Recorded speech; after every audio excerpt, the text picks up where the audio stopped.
My fellow truth seekers, welcome to another Murano Minute. Political parties, like all secular entities, are constantly changing, and this is why it may not be wise to identify deeply with any particular party. A quick look at recent American history illustrates this.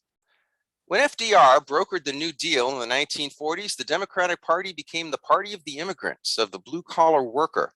Republicans were seen as favoring the rich and powerful establishment. Later in post-World War II America, family values were championed not by Republicans, but Democrats. And then in the 1960s, the civil rights movement found a home in the Democratic Party, and it seemed like the party of the future. In the 1960s and 70s, the term Rockefeller Republican signified the typical Republican that was economically conservative, but socially liberal. Most Republicans during this era were seen as supporting abortion, like Dwight Eisenhower, Barry Goldwater, Gerald Ford, and George Bush Sr. Most Democrats, on the other hand, at this time claimed to be pro-life, like Ted Kennedy, believe it or not, Joe Biden, and Al Gore.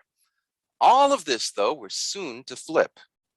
When hell conspired to merge the women's lib movement with a sexual revolution, the two political parties began to change faces. During the 1970s, Democrats fell like dominoes to the abortion lobby, and it was 1980 when the nation finally had its first pro-life president, Ronald Reagan, a Republican.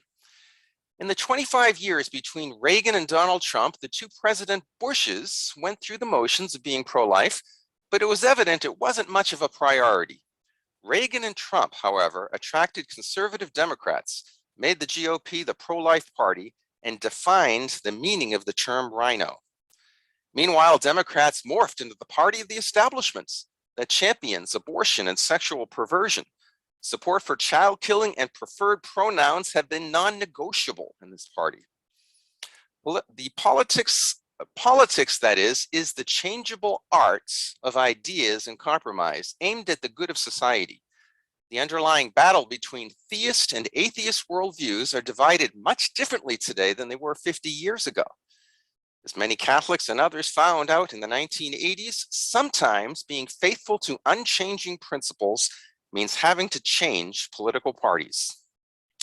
That's your Murano Minute. May God's peace be with you.